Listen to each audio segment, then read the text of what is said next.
Ya. Muy bien, jóvenes, bienvenidos todos. Esta es la clase número 2 entonces del curso de historia. A ver, algunos componentes, ¿ya? Primero, ¿qué actividades integraban la economía productiva? A ver, chicos, ¿qué actividades integraban la economía productiva?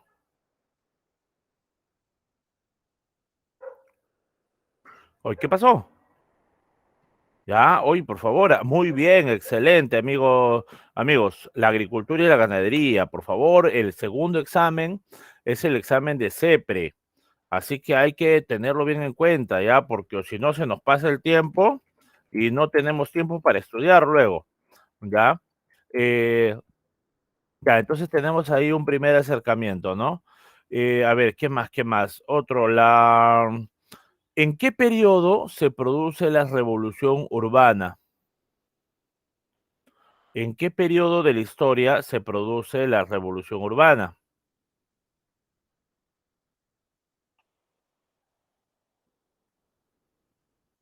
A ver, chicos.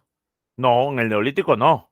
En el neolítico se produce la revolución agrícola, pero la revolución urbana se produce en la edad de los metales, más específicamente en la edad del cobre. Ahí se inicia y se consolida en la edad del bronce. Otro, ¿cuál fue la primera especie humana, dijimos? La primera especie humana, ¿cuál fue? El Australopithecus no es un humano. Dijimos que era un animal. Excelente, excelente, Pedro. El Homo habilis, el Homo habilis. Amiga Valerie, el Homo es un género, es un grupo. Hemos preguntado la especie. ¿Ya? A ver, otro. ¿Qué especie desarrolló por primera vez el lenguaje articulado? A ver, ¿qué especie desarrolló el lenguaje articulado? Excelente, muy bien. El Homo neanderthalensis desarrolló por primera vez esta importante tecnología. ¿Ya? Otro, el primer invento humano, ¿cuál fue? A ver, chicos, el primer invento humano, ¿cuál fue? ¿Cuál fue la primera tecnología que desarrolló el ser humano? ¿Qué pasó? ¿Qué pasó? No, el arco y la flecha es del Homo La sapiens. piedra, la Muy piedra. bien. El tallado de piedras, en este caso, el tallado de piedras, ya es, el tallado propiamente es un invento, pues el hombre no inventó la piedra, pero desarrolló las técnicas de tallado, ya, y eso es considerado también un importante invento en este tipo de contexto. A ver, dos preguntitas más. Una, qué actividad conforma la producción incipiente? Acuérdate, la economía productiva es del neolítico, ya es agricultura y ganadería, pero la producción incipiente, acuérdate que el hombre empezó con una producción todavía muy primitiva. ¿Qué actividad destacaba ahí? No, la caza y la recolección es parte de la economía de subsistencia. Excelente, muy bien. Dentro de las primeras formas de producción está la horticultura y el pastoreo, ¿ya? Muy bien, chicos. Muy bien, estamos bien. Hay que consolidar sí nuestros conocimientos para el momento del examen. Vamos, perdón. A ver, otro. ¿Quién planteó la teoría de selección natural? Ya veces está fácil, ¿ah? Charles Darwin. Charles Darwin, muy bien. Charles Darwin, este importante investigador, ¿no? De esta temática. Otro.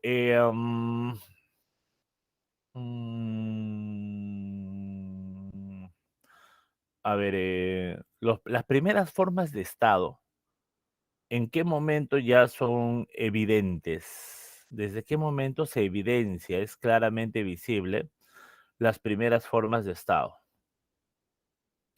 El Estado es un sistema de poder que es propio de las civilizaciones. ¿Eso desde cuándo lo observamos? Lo observamos básicamente desde en la edad de los metales. Específicamente lo observamos en la edad Cobre. Bronce. En la edad del cobre está todavía en formación, no es claramente visible. Cuando ya es verdaderamente visible y ya definitivamente hay estado, eso se da en la edad del bronce. En la edad del bronce ya definitivamente hay un estado consolidado y formado. Pregunta, ¿en qué periodo surge la escritura alfabética? ¿En qué periodo surge la escritura alfabética? A ver. La edad del hierro. Hierro, excelente, muy bien. Esa es una muy buena respuesta, la edad del hierro, ¿no? Lo primero que surge en la edad del bronce es la escritura fonética, pero posteriormente esta va a ser desplazada por la escritura alfabética porque es mucho más fácil de desarrollar. La otra escritura necesitaba de personas muy especializadas para ese hecho. A ver, veamos.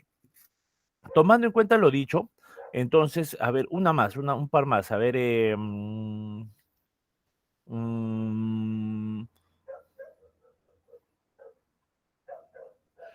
a ver. ¿Cuál fue la primera especie que logró salir del continente africano?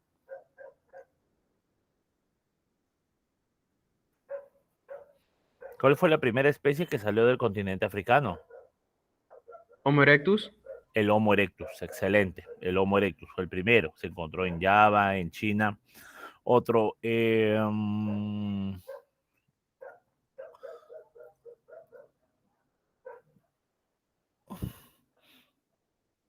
cuál es el conjunto el género que desarrolló el avance del bipedismo?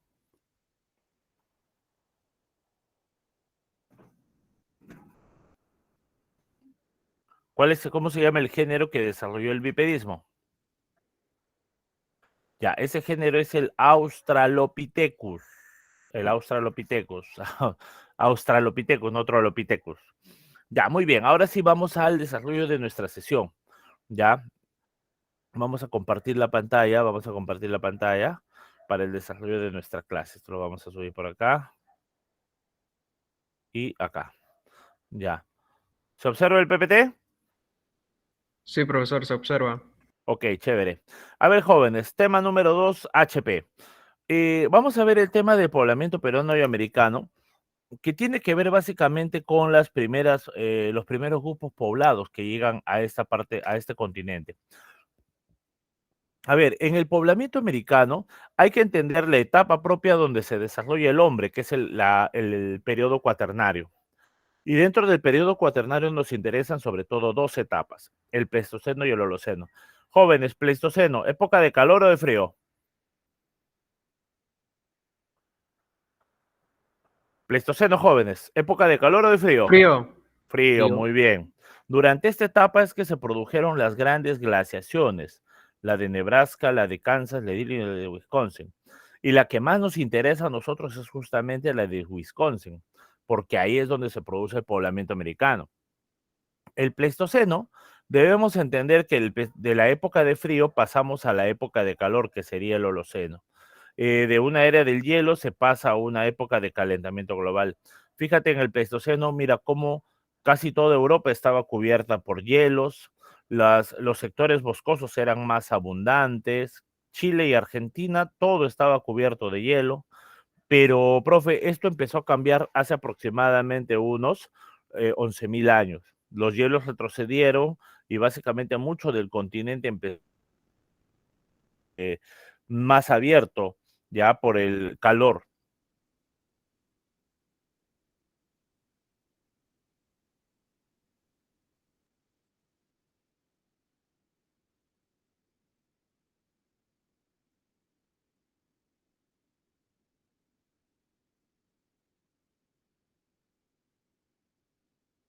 Han sido desechadas porque se ha demostrado que no tienen el suficiente sustento científico, ya, y muchas de las pruebas que presentaban no eran del todo adecuadas. Hoy en día lo que se considera es que, en definitiva, nosotros hemos venido de otros lugares, ya el poblamiento viene de otros sectores. Ya, y las teorías justamente nos explican estos procesos. A ver, veamos. Debemos entender que las primeras migraciones se iniciaron ¿dónde?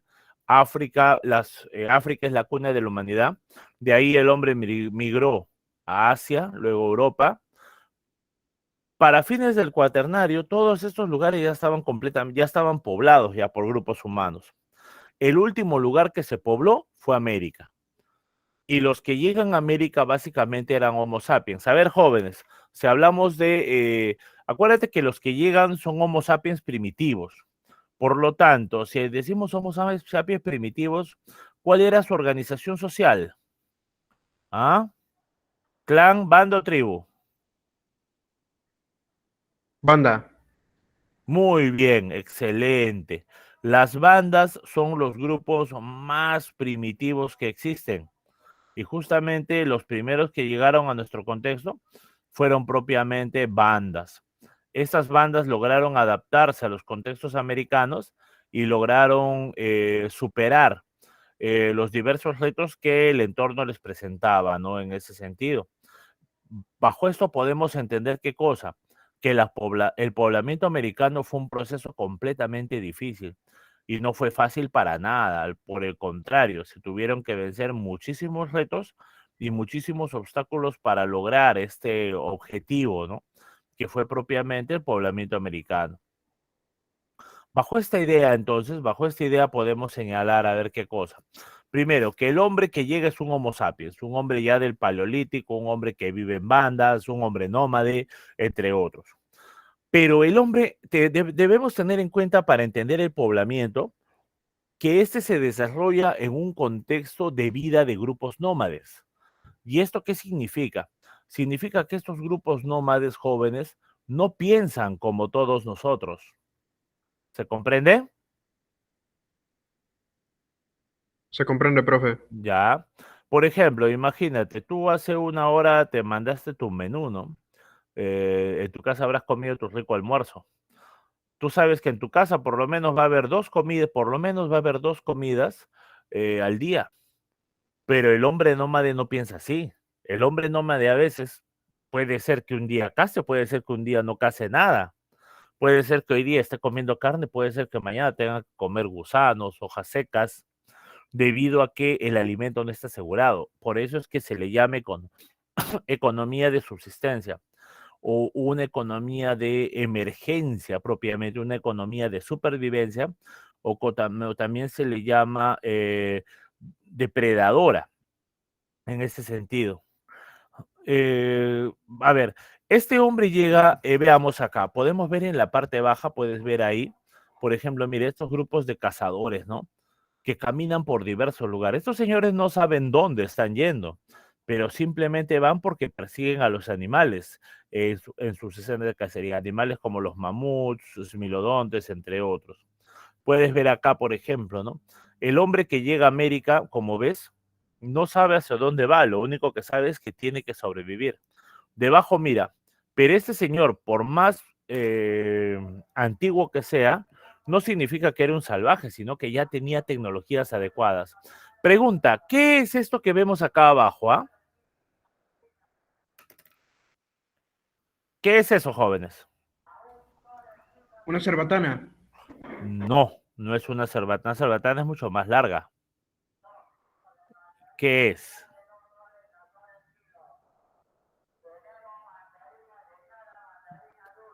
A ver, chicos, ¿qué puede ser eso? Ya, eso es propiamente, chicos, lo que observamos ahí es una aguja. ¿Ya? ¿Una aguja para qué, profe? Una aguja básicamente es una aguja de hueso, pero esta aguja es importantísima, muchachos. Acuérdate que el hombre usa pieles para protegerse del frío.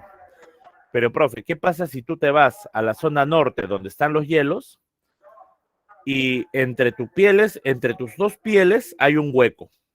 Y por ese hueco entra el frío intenso. Debido a ese frío te puedes morir. Estas agujas permitieron, ¿qué cosa? Permitieron hacer hueco a las pieles y así poder coserlas con sogas para que el frío no penetre en la piel humana. Por eso es que gracias a inventos como la aguja, es que el hombre pudo sobrevivir a épocas de glaciación. A ver, si analizamos las teorías del poblamiento, tenemos que empezar por la teoría asiática. Aquí vemos a Alex Harlika. Harlika hace ya 120 años planteaba lo siguiente. Planteaba que debido a la glaciación, el estrecho de Bering, lo que hoy día es el estrecho de Bering, antes este lugar estaba descubierto debido a la glaciación y se formó un puente llamado Beringia. El descenso del nivel del mar por la glaciación permitió este puente. Los hombres, que acá abajo los ves, en su persecución de animales para cacería, es que logran cruzar. Pero en todo este sector había una gran pared de hielo. ¿Se entiende? Sí, profesor. El detalle es que Harlika, ¿qué planteaba? Harlika planteaba lo siguiente, que en algún momento de la historia, aquí se abrió una especie de pasadizo libre de hielo y que por ese pasadizo es que se pudo cruzar hacia el lado americano. Obviamente este pasadizo existió, pero no existió en el tiempo que Harlika lo decía. A ver, ¿qué pruebas presentaba Harlika? Una prueba era la cercanía entre continentes. Otro era las pruebas antroposomáticas. ¿Qué tiene que ver eso? Tiene que ver mucho con los elementos físicos. Como por ejemplo, fíjate acá, los ojos rasgados, o sea, los ojos orientales, los pómulos salientes, los dientes en forma de pala, el cabello lacio lisotrópico, entre otros. Todas estas semejanzas físicas para Harlika eran una clara prueba de que un grupo, habitantes de la zona asiática, llamados paleomongoloides, habían cruzado hacia América y en América empezaron a llamarse paleoindios.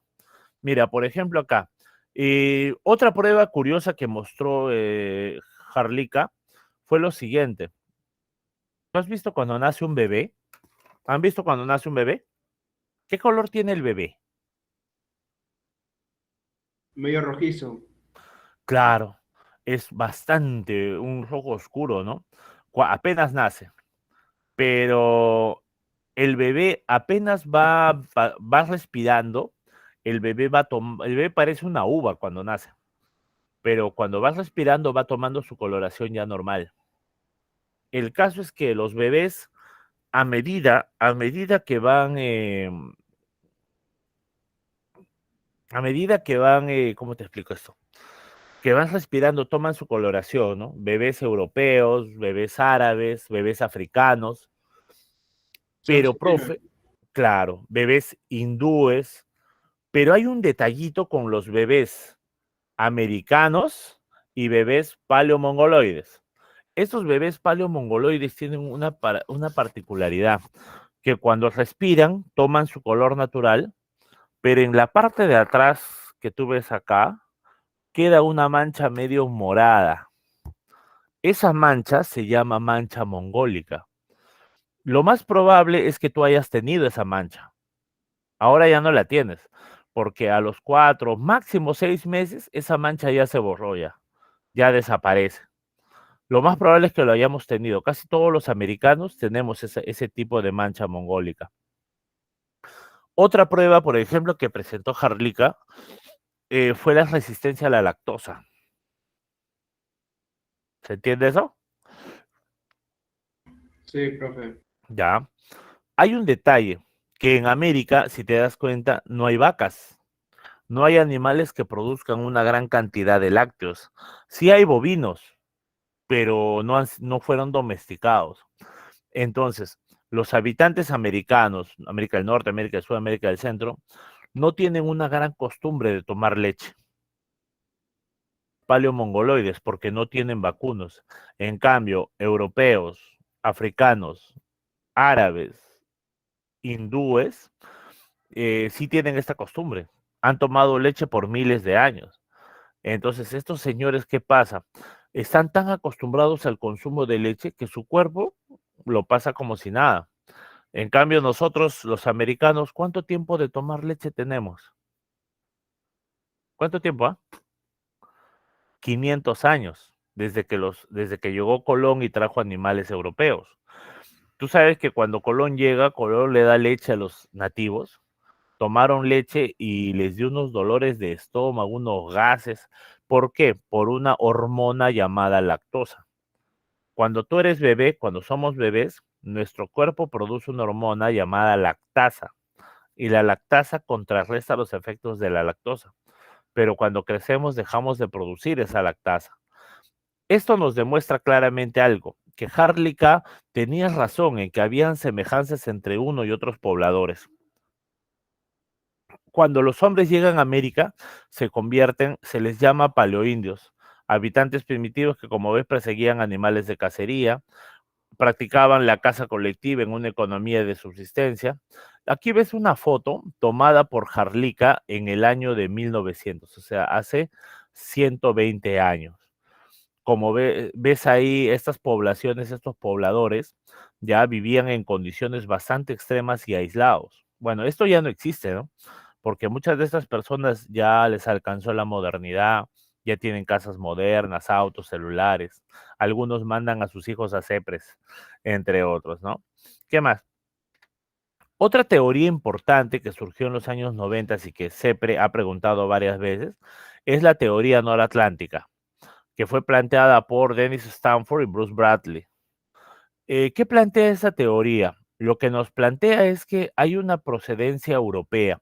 Plantea de que mientras todo estaba cubierto por casquetes polares, como vemos acá, casquetes polares, en un sector de Europa, un grupo de pobladores que utilizaban un tipo de punta de lanza cruzaron con balsas el Atlántico hasta llegar a la zona oriental de América del Norte.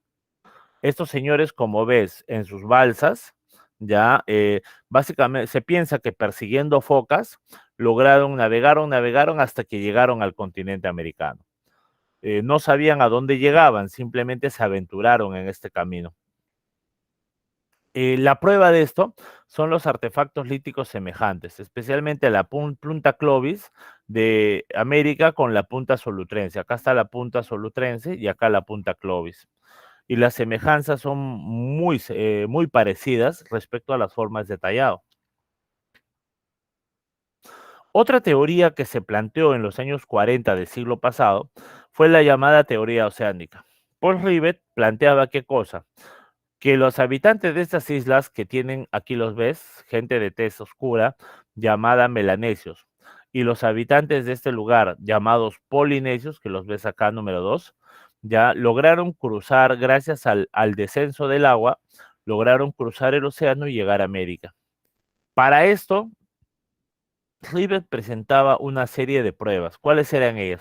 La principal, tecnologías, como por ejemplo, puedes ver acá, el uso de piraguas o balsas flotantes, el uso de estos hornos en la tierra llamados pachamancas, estos puentes colgantes, o por ejemplo, otras pruebas que presentaban eran semejanzas culturales, entre ellas unos casos muy curiosos, ¿no? ¿Te das cuenta que aquí la mujer tiene una fruta en la mano? ¿Se observa? Sí, profesor. Ya. Pero un detalle es que si te das cuenta bien, eh, la mujer no tiene dedos. ¿Se ¿Y esto a qué observa? se debe? Ya. Lo que pasa es que hay un caso peculiar. En algunas tribus de Oceanía, cuando muere un varón ya de la comunidad, ¿qué hacen estos señores? A las, a la, a las mujeres les cortan un dedo en señal de luto. ¿Se entiende? ¿Se entiende, profe? Ya, por ejemplo, mira su otra mano. Tiene 3 dedos, pero le falta acá 2. Ya, acuérdate que aquí en el Perú, cuando moría un gobernante mochica, también se sacrificaba mujeres y niños. Rivet decía que había una continuidad en este tipo de tradiciones. Otro elemento es esto. Mira este señor, pero fíjate sus tatuajes. E inclusive, un caso curioso es esto. El tatuaje en los labios. Tú sabes que el tatuaje en la piel puede tener un dolor de 4 o 5 días, ojo, sin anestesia, pero en cambio el dolor, cuando te tatúas los labios, el dolor puede durar más de un mes, es muy doloroso. Básicamente estos señores, como ves aquí, eh, en América también se han encontrado abundantes pueblos que han utilizado los tatuajes. Por eso es que se piensa que había una continuidad. Aquí puedes ver inclusive las famosas cabezas trofeo. En la parte baja, a la derecha, las cabezas trofeo. Rivet decía de que había una continuidad en el desarrollo de estas cabezas, ¿no? Por eso es que se ha encontrado tanto en Oceanía como en América. La otra teoría es la teoría que plantea Méndez Correia. Méndez Correia, ¿qué nos señalaba? Nos señalaba de que al parecer el hombre llegó a América, pero llegó cruzando la Antártida en un momento importante en el cual los hielos dieron pase al poblamiento. Pero, profe, en la Antártida hace muchísimo frío. Claro que sí, hace muchísimo frío, pero dice que estos hombres debieron cruzar en un momento en el cual empezó a aumentar el calor. Y eso es lo que hizo posible este proceso de poblamiento en ese sentido. Cruzaron entonces en una época en que el calor empezó a aumentar. Dice, Méndez Correia señala de que ese momento de calor lo llama Optimus Climaticum o clima óptimo. Él presentó como pruebas qué cosa, algunos elementos importantes como por ejemplo, mira, tanto los habitantes en Australia es curioso, Australia es conocido porque en las noches en las mañanas hace un calor terrible. En Australia hay grandes desiertos, pero en las noches jóvenes la temperatura puede bajar inclusive hasta bajo cero. La temperatura es terriblemente fría durante las noches. Al parecer, los hombres de Australia empezaron a desarrollar una tolerancia importante al frío, ¿ya? Y eso, curioso porque los habitantes de la zona de sur de Argentina y Chile, en este sector llamado Tierra del Fuego, estos habitantes también se caracterizan por tener una fuerte resistencia al frío. Bueno, en tu caso no pasa eso, ¿no? ¿Se entiende, no? Sí, profesor. Ya. A ver, anda Pasco y quítate la camisa. Estar helándote, pues. ¿Ya? Estos señores ya han desarrollado una fuerte adaptación a los climas fríos y eso les permite sobrevivir. Otra prueba que presentó fue el uso de mantos de piel, ¿ya? Y la forma como los entretejen. Y otra prueba importante fue esto, el uso del boomerang, ¿ya? El boomerang básicamente se convierte en bueno, la mayoría hemos usado boomerang, de repente tú, pero lo usamos como juguete, ¿no? En cambio, el hombre australiano primitivo utiliza el boomerang, pero lo utiliza como un arma. Cuando ve que un animal está cerca, le avienta el boomerang con fuerza para que el boomerang le rompa un hueso o lo golpee tanto, y luego el hombre lo persigue más fácilmente y puede cazar al animal. En otros contextos, el boomerang, como te digo, se convierte en un arma y en un arma muy peligrosa. Luego, el hombre que llega, como vemos acá, es el paleoindio. Este paleoindio va a tener que adaptarse a las diversas formas de vida que hay en este contexto. Eh, este hombre que llega no solamente llega, sino que en el contexto americano, este hombre va a tener que generar nuevas formas de desarrollo. Tal es así que va a desarrollar un tipo de punta especial, que aquí lo observamos. A esta punta se le llama la punta Clovis, porque fue hallada cerca, muy cerca al yacimiento de Clovis, en la zona de Nuevo México, ¿ya?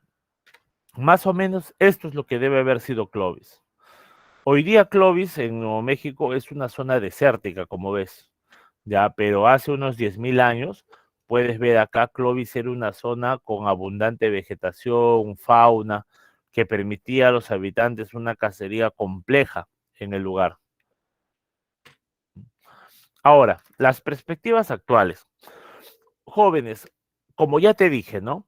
Jales Jarlica pensaba que el hombre cruzó el puente y luego de cruzar el puente cruzó el pasadizo libre de hielo.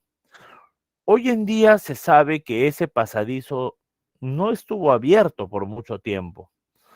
Lo que hoy día se piensa es que el hombre, por el contrario, se piensa que el hombre navegó a través de las costas y luego de navegar un buen tiempo llega hasta suelo americano. Hoy día se piensa que el poblamiento americano se dio desde Asia, sí, pero se dio principalmente a través de balsas. Estas balsas fueron importantes ¿para qué? Para poder comunicarse constantemente con diversos pueblos. O sea, el poblamiento americano se piensa que se dio principalmente de esta manera. Aquí vemos, por ejemplo, parte de los pueblos de este lugar. Y aquí un detalle importante, los hombres que llegan van a tener que adaptarse a diversos tipos de entorno y eso va a generar en ellos diversos tipos de cultura. Por eso es que hablamos hoy día de un concepto llamado diversidad, pues, ¿ya? Debido a las formas culturales que se han desarrollado en el contexto, esto en el contexto americano. Ahora, otro tema es el poblamiento peruano, jóvenes. Uno de los grandes problemas que tiene la arqueología en América Latina es cómo detectar un proceso de civilización.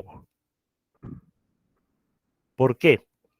Porque, a ver, se supone en el viejo mundo, en Europa, Asia, el principal, yo te dije, cuando un pueblo deja de ser primitivo pasa a ser civilizado. El principal elemento para detectar una civilización es propiamente la escritura. El problema de la escritura, profe, es que en América no se ha encontrado evidencias de escritura. Entonces, ¿qué podemos decir? Ya, por ejemplo, los incas. ¿Podemos decir que los incas eran un pueblo primitivo? ¿Se puede afirmar eso? ¿Qué dicen, chicos? No, profe, yo digo que no. Ya, pues no, pues no. Los incas tuvieron un gran desarrollo, una gran civilización. Hasta ahora se duda si es que es cierto que no tuvieron escritura. Pero sin embargo, por eso los arqueólogos han tomado un acuerdo, pues. En el caso peruano, no se puede determinar una civilización por la presencia o no de escritura. Entonces, esto se determina por otro objeto. La presencia o no de qué? De la cerámica, ¿ya? Pueblos que no tienen cerámica es porque todavía viven en épocas primitivas, en épocas arcaicas. A ver, veamos acá. Como saben, el hombre llega a América, el hombre llega al contexto americano y tiene que enfrentarse con una serie de graves peligros, una serie de peligros. Vivir en los Andes no es nada fácil. Su búsqueda de la megafauna lo lleva a eso, ¿no? Y básicamente este hombre va a tener ¿qué cosa? Va a tener que adaptarse a los diversos tipos de ecosistemas que hay en el Perú. Por ejemplo, puedes ver acá los tipos de sistemas en los cuales se empezó a adaptar. Eh, Entre ellos, por ejemplo, la puna. Tú sabes que en la puna los fríos congelantes son muy peligrosos. Por ejemplo, los valles interandinos, ¿ya? Sobre todo el problema de los deslizamientos, entre otros. Las selvas, los mosquitos y las enfermedades. Y un detalle curioso, hasta las playas tienen sus peligros. ¿Se entiende, no? Sí, profesor. Por ejemplo, en la zona de Ica, tú caminas por la playita y si no tienes mucho cuidado, hay un animal que bota un agujón que te puede traspasar el pie. Mantarraya. Claro, es una mantarraya que le llaman pintadilla, ¿no? Pero lo que pasa es que ese animal es tan parecido al color de la arena que la gente no lo ve. Ya, la playa tiene sus propios peligros, solo que acuérdate que nuestras playas están ocupadas por tanto tiempo que muchos de estos animales ya los hemos matado. Pero con los primeros hombres no fue así. Entonces, el hombre va a tener que aprender a conocer, sobrevivir estos peligros. Aquí vemos el periodo lítico, ¿no? Aquí vemos al hombre y mira la megafauna que vivía en ese tiempo. Sobre todo el animal más común era el llamado megaterio. En este periodo se practicó una economía de subsistencia, entonces hablamos de casas-recolección, habían bandas y estas bandas tenían un carácter principalmente orientado al nomadismo. Aquí podemos ver, ¿no?, parte de la cacería que se vivía en esos tiempos. La megafauna, parte de esos animales y el contexto en el cual se fueron desarrollando. A ver, se produce la extinción de la megafauna en el lítico, se fabrican elementos de piedra, se practicaba la caza, la pesca y la recolección, entre ellos la economía de subsistencia, se practica cierta transhumancia y coexiste una tradición de puntas de la sierra con puntas de la costa. Entre los hallazgos tenemos a Piquimachay, tenemos a Huacaprieta, tenemos a Toquepala y a Loricocha, ¿no? A ver, veamos acá. Piquimachay. Esta es la famosa cueva de Piquimachay. Una cueva bastante grande donde se han encontrado pruebas de qué cosa. Aquí está Richard McNish, que en los años 60 se estudió el lugar. Se encontró estos pedernales que demuestran qué cosa. La presencia del hombre más antiguo del Perú. Y con ello también la presencia de puntas líticas. Esto, jóvenes, ha sido pregunta acá en CEPRE. ¿Cuál, cuál es la evidencia más antigua del hombre en el Perú? ¿Sus huesos o sus piedras? Sus piedras. ¿Huesos o piedras? Piedras. Piedras. Lo más antiguo que se conoce del hombre son las puntas líticas que dejó. Chivateros jóvenes, Chivateros era un yacimiento, una cantera de donde extraían propiamente piedras, ¿ya? Extraían piedras que luego eran talladas para sus actividades de caza. En cuanto a la tradición paijanense, se llama tradición paijanense al uso de este tipo de punta de piedra que vemos acá. Lo curioso es que esta punta de piedra se ha encontrado por diversos lugares de la costa. En los años 60 se encontró un hallazgo en un pueblo en la Libertad llamado Paiján, pero hoy en día se ha encontrado esta punta por diversos lugares. Aquí vemos las pinturas rupestres de Toquepala en Tacna. Estas pinturas nos demuestran qué cosa, la presencia de esta actividad llamada el Chaco, que hasta ahora se practica en el lugar. Otro detalle importante, aquí está la Cueva del Diablo. Te das cuenta que la cueva se encuentra cerrada al público. ¿Y es por qué? Porque un problema de las pinturas rupestres de Toquepala es que se están despintando con el tiempo. Y por eso es que se ha puesto esa reja para que ya no estén siendo afectadas, ¿no?, por los visitantes. El otro caso es el caso de la Uricocha. En el caso de la Uricocha, aquí podemos ver, por ejemplo, mira, ¿cómo se llama esto? Las imágenes de cacería de camélidos, entre otros. También se encontró restos de un hombre, de una persona acomodada, enterrada de modo ritual. Por último, tenemos un detalle. En los años 60, un norteamericano llamado Tom Dilhey estudió este yacimiento llamado Huacaprieta. Te dije, en los años 60, han pasado casi 60 años y hoy día ya se han hecho diversos nuevos estudios en el lugar. Por ejemplo, entre esos estudios, ¿qué se ha encontrado? ¿Qué se ha determinado, no? Se ha determinado de que este señor que ves aquí, que se llama Tom Dilhey, que es un norteamericano, este señor ha tomado la investigación que hace 60 años dejó Bird, y en una parte del yacimiento, básicamente en este lugar de acá, básicamente, ¿qué hizo? Cavó un hueco de más o menos 12 metros. Puedes ver acá ese tremendo huecazo de 12 metros. Y en las partes más bajas, descubrió qué cosa. básicamente basurales de conchales. ¿Se entiende? Sí, profesor. ¿Ya? Encontró basurales y cuando se ha analizado esos basurales, se ha determinado antigüedades casi de 13.000 años, lo cual nos demuestra qué cosa. Nos demuestra que al parecer el lugar ya era ocupado mucho tiempo atrás, antes de que surja la ocupación del arcaico. Por lo tanto, hoy en día debemos afirmar que Huacaprieta, el sitio de Huacaprieta, tiene dos fechados, el fechado del periodo lítico y del arcaico superior. A ver, en el arcaico inicial o inferior, tenemos en primer lugar el cambio del clima del Pleistoceno al Holoceno. Como sabes, la época de calor llega y eso extingue la megafauna. Se desarrolla la producción incipiente, donde destaca la horticultura y el pastoreo. Aparecen las aldeas transhumantes y se desarrolla la cestería. Veamos acá. Hallazgos. Hombre de Nanchoc, las cuevas de Guitarrero, hombre de Santo Domingo, Telarmachay, donde observamos la primera domesticación de los camélidos, Chilca y por último el Piquimachay.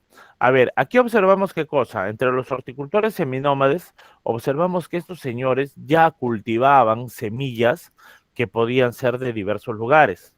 Ese es el caso, por ejemplo, del hombre de Nanchoc. En Nanchoc se halló la evidencia de un hombre que cultivaba calabaza y maní. Pero lo curioso es que en ese lugar, en ese valle, en Cajamarca, no existen esos productos. En la cueva de Guitarrero ya se encontró la evidencia de un hombre que ya usaba algo parecido a una falda, pero una falda hecha básicamente de fibras vegetales. Debajo encontramos los corrales, entre otros. En la horticultura, en el caso de la horticultura, aquí tenemos, por ejemplo, los cultivos que desarrollaron principalmente hombres de diversas partes y empezaron a experimentar con los diversos alimentos que podían conseguir a partir de ello. ¿Qué es la cestería, profe? Te das cuenta que acá se están extrayendo, los hombres están extrayendo fibras vegetales, ¿no? ¿Se observa? Sí, profe. Ya. A partir de esas fibras vegetales, esas fibras empiezan a tejerse, como ves acá, y de ellos se empiezan a elaborar productos muy diversos. Por ejemplo, redes, canastos, redes de pesca, entre otros, tapetes. Estos elementos permitieron qué cosa, dieron paso a que se pueda mejorar la calidad de vida. Por ejemplo, imagínate que tú te vas a la playa con tu lanza. ¿Cuántos peces sacarás al día? Dependiendo de la destreza, uno o dos, hasta máximo tres. Claro. O puede ser también que ninguno. Ya, puede ser, ¿no? Pero imagínate, con la red que vemos acá abajo, con la red, la capacidad de captar pescados aumentó en gran medida, de modo que ahora se podía alimentar a varios miembros de la comunidad. Algo que se sabe hoy en día es que el primer lugar más poblado fue la costa, puesto que los recursos marinos daban abundante cantidad de alimento. Entonces tenemos acá la cestería. En cuanto a la domesticación de camélidos, destaca el hombre de Telar Machai. El hombre de Telar Machai. Este hombre es muy peculiar, ¿no? Puesto que, a ver, se sabe que este señor, un señor llamado Daniel Laval, llegó a la zona de Junín y encontró esto, como ves ahí, huecos en forma de cuadrado, ¿no? Cuando este señor empezó a excavar en el lugar, descubrió que el piso estaba compuesto por excremento de camélido. Y cuando hizo el análisis, esto arrojó fechas verdaderamente sorprendentes. Por eso es que se sabe hoy día que el hombre de Telarmachay es el primero que domesticó a los camélidos y el hombre de Piquimachay,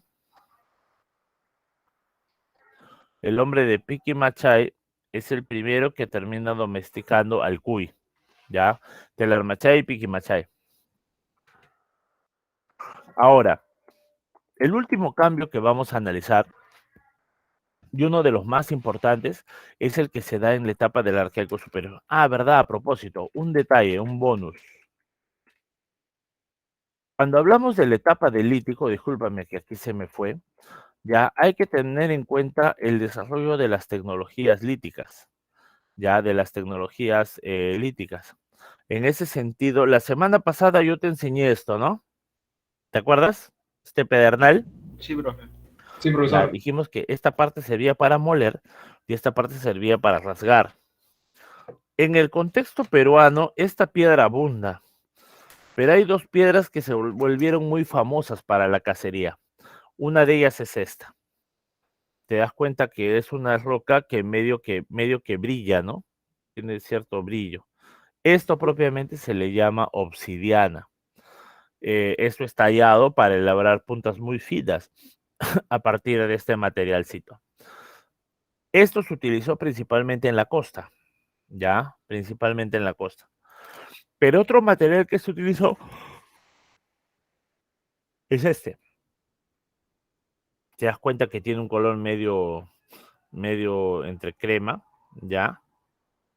Ya. Esto básicamente también corta, también puede cortar. Este material se llama sílex.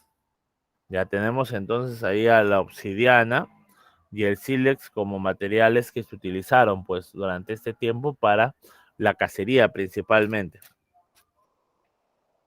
A ver, vamos a proyectar, ¿no?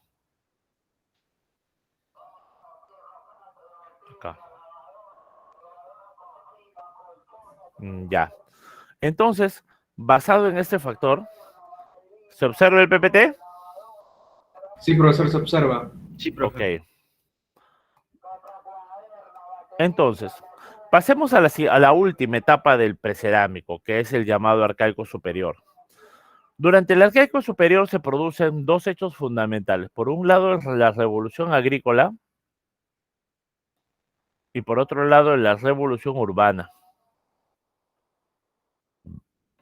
¿Esto qué significa?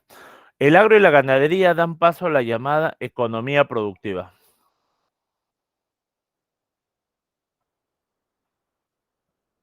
A la economía productiva. Ya se produce la sedentarización y con ello el hombre va a cambiar sus formas de pensar y de actuar. Aparecen las sociedades teocráticas, o sea, grupos dirigidos principalmente por jefes sacerdotes, eh, y se inicia la arquitectura monumental y la escultura. Debemos entender que el gran logro, jóvenes, del hombre en el contexto peruano fue la domesticación de especies. ¿Se entiende? ¿Se entiende, profe? Eh, no sé si has visto tú la papa silvestre. ¿Has visto que los cerros se ponen verdes en invierno? Sí, sí, sí. Ya, muchas de esas plantitas son papa silvestre. Es una papa chiquita nada más, pero el problema es que si lo comes te puede dar dolores y fuertes cólicos. Es una papa tóxica para el ser humano. No se sabe en qué momento o cómo es que el hombre agarró esa pequeña papita y la transformó para hacer que se vuelva comestible y no haga daño.